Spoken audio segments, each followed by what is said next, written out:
কৃষ্ণ চলছে নবদ্বীপ মণ্ডল পরিক্রমা। এই যে নবদ্বীপ মণ্ডল পরিক্রমা, নবদ্বীপের আসল স্বরূপ কি, এই নবদ্বীপেই কতটি দ্বীপ রয়েছে এবং এই নবদ্বীপ ধাম দেখতেই বা কেমন আকৃতির, আর এই নবদ্বীপ ধামে কোন কোন ধাম বা কোন কোন তীর্থ বিরাজ করছে, চলুন সে সম্পর্কে জেনে নেওয়া যাক। শ্রী ভক্তিবিনোদ ঠাকুর রচিত শ্রী নবদ্বীপ ভাবতরঙ্গ গ্রন্থে নবদ্বীপ ধামের নিম্নোক্ত বর্ণনা দেয়া হয়েছে। সর্বতীর্থ শিরোমণি ও সন্ধিনী শক্তির লীলাভূমি নবদ্বীপ ধাম। বলছে যত তীর্থ রয়েছে এই সমস্ত তীর্থের মুকুট স্বরূপ হচ্ছে এই নবদ্বীপ ধাম। 16 ক্রোশ পরিমিত পরিধি বিশিষ্ট এই ধাম 9টি দ্বীপ রূপে আবির্ভূত। চিত ও আনন্দ শক্তিরাজির নিবাস স্থল এবং সমস্ত তীর্থ দেব ঋষি এবং শাস্ত্রসমূহের আধার বা আশ্রয় স্বরূপ। কারণ এই শাস্ত্রেই কিন্তু যে শাস্ত্রের বিষয়ে বিভিন্ন আলোচনা সমালোচনা বিদগ্ধ পণ্ডিত বর্গ ওনারা সমস্ত শাস্ত্র শিক্ষা করার জন্য কিন্তু এই নবদ্বীপ ধামেই আসতেন। এই জন্য বলা হয়েছে যে সমস্ত শাস্ত্রের নিবাস স্থল, মানে বড় বড় যে শাস্ত্র গ্রন্থগুলি রয়েছে তারা অবস্থান করেন এই নবদ্বীপ ধামে। সেই নবদ্বীপ ধাম আমার নয়ন পথে উদিত হন, এ কথা কে বলেছেন? ভক্তিবিনোদ ঠাকুর প্রার্থনা করেছেন যে নবদ্বীপ ধাম আমার নয়নে, আমার চোখের সামনে উদিত হন।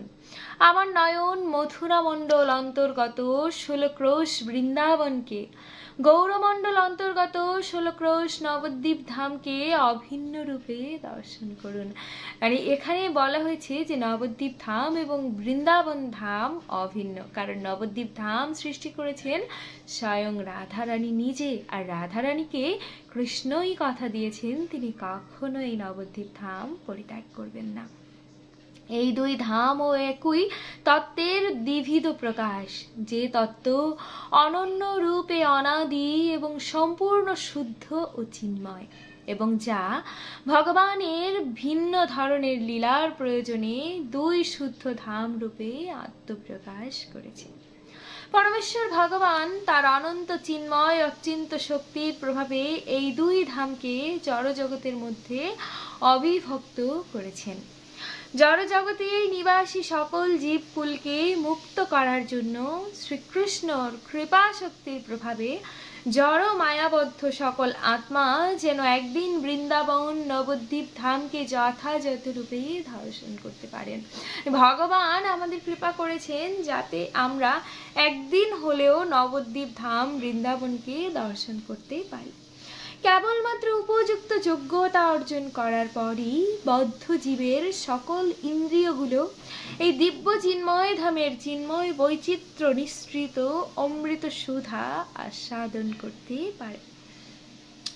যেহেতু অযোগ্য জড় ইন্দ্রিয় সমূহ এই পরম মধুর অমৃত আস্বাদনে অসমর্থ, সেই জন্য এই জড় রোগাক্রান্ত ব্যক্তিগণ বারবার এই সমস্ত দিব্য চিন্ময় ধাম সমূহকে জড় পদার্থ নিম্নিত নিতান্ত তুচ্ছ জ্ঞান বলে উপহাস করতে থাকে। মানে এখানে যে ভগবান নিজে তৈরি করেছেন, ভগবান সর্বদা এখানে বিরাজ করেন, এটি হয়তো আমরা আমাদের জড়চক্ষু দ্বারা দর্শন করতে পারি না, কিন্তু যদি আমরা ভগবানের কাছে বিশ্বাস রাখি এবং সেই দিব্যচক্ষু লাভের জন্য ভগবানের কাছে প্রার্থনা করি, তবে এখানেই আমরা দর্শন করতে পারবো এই নবদ্বীপ ধামের বিভিন্ন ভগবানের লীলাসমূহ। ধাম দর্শনের যোগ্যতার ভিত্তি হচ্ছে স্বয়ং শ্রীকৃষ্ণের করুণা এবং তার ভক্তগণের কৃপা।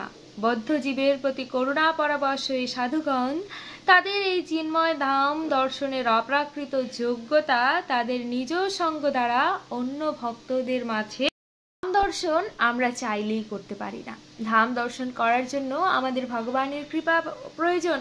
যখন ধাম প্রভু আমাদের কৃপা করবেন, ধাম স্বয়ং আমাদের কৃপা করবেন এবং তাকে দর্শন করার অনুমতি প্রদান করবেন, ভগবান শ্রীকৃষ্ণর অপ্রাকৃত কৃপা থাকবে আমাদের প্রতি, তবেই আমরা তার দিব্য লীলাভূমি দর্শন করতে পারবো। এছাড়া সাধুগুরু বৈষ্ণবের কৃপার ফলে, যেমন আমরা তো যে কোনো একটা স্থানে যেতেই পারি, ঘুরে আসতেই পারি, তবে সেই স্থানের মাহাত্ম্য আমরা জানতে পারি সাধুগুরু বৈষ্ণবদের মুখ নিঃসৃত বাণীর দ্বারা, এবং তাদের মুখ নিঃসৃত বাণীর মাধ্যমেই আমরা সেই ধামের মাহাত্ম্য হৃদয়ঙ্গম করতে পারি। এজন্য বলা হয়েছে যে ভগবানের ভক্তদের কৃপার প্রভাবে আমরা ধাম দর্শন করতে পারি। জ্ঞান, সকাম কর্ম বা যোগের দ্বারা এই যোগ্যতা লাভ করা যায় না। কেবলমাত্র শ্রদ্ধা এবং ভগবানের শুদ্ধ ভক্তের অনন্য চিত্তের সঙ্গলাভের মাধ্যমে কেউ জড় পরিধি অতিক্রম করতে পারেন। যে মুহূর্তে জীব জড় সত্তা ইন্দ্রিয়ের সঙ্গে সম্পর্কিত জড় মায়ার মোহময়ী জাল পরিত্যাগ করে, তখন আত্মার চিন্ময় অন্তর্দৃষ্টি প্রভাবে সে এই চিন্ময় ধামের অপূর্ব চমৎকারকারিত্ব দর্শন করতে পারে। আহা, কবে আমি সেই অবস্থা লাভ করতে পারবো? কবে আমি জড় অস্তিত্বের এই মায়া মরিচিকা থেকে দূরে শ্রী নবদ্বীপ ধামের স্বরূপ দর্শন করতে পারবো? এই প্রশ্ন তো আপনার আমারও। কবে হবে বলো সেদিন আমার? অষ্টপদ্ম দল আকৃত বিশিষ্ট এই নবদ্বীপ ধাম পরম রূপে শুদ্ধ ও নির্মল। এই স্থান এত নির্মল যে তা কোটি চন্দ্রের শীতলতাকেও পরাভূত করবে। এই দিব্য স্থান এত উজ্জ্বল যে তা কোটি সূর্যের দ্যুতিকেও ম্লান করে। এই ধাম কখনো কখনো আমার নয়ন গোচর হন। মানে প্রার্থনা করছেন কে? শ্রীল ভক্তিবিনোদ ঠাকুর, যে এই ধাম, পবিত্র ধাম কখনো কখনো আমার নয়নের সামনে উদিত হন।